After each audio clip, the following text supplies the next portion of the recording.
तेलारा येथील शेठ बन्सीधर विद्यालय व कनिष्ठ महाविद्यालयामध्ये नवीन व्यायामशाळा, सुसज्ज क्रीडांगण तसेच स्वामी विवेकानंद ज्ञानपीठात लहान मुलांसाठी बनवलेल्या उद्यानाचा उद्घाटन सोहळा अकोट विधानसभा मतदारसंघाचे आमदार प्रकाश भारसाखळे यांच्या शुभ हस्ते दिनांक 5 फेब्रुवारी रोजी थाटात संपन्न झालाय।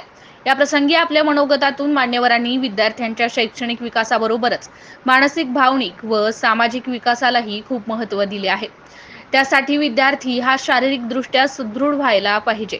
त्याला वेळेचे नियोजन, समूहात काम करण्याची क्षमता, खेळकर वृत्ती या सर्व कौशल्यांचा विकास होणे गरजेचे असल्याचे प्रतिपादन तर क्रीडा विभागाचे प्रदीप राऊत यांनी आपल्या प्रास्ताविकातून नवीन व्यायामशाळा, क्रीडांगण याबाबतचा लोकाजोगा सादर केलाय।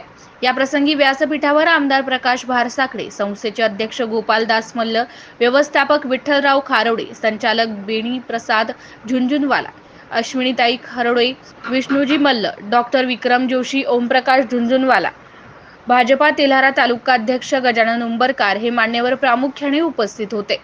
MCN न्यूज मराठी करिता संदीप सोळंके, अकोला जिल्हा प्रतिनिधी।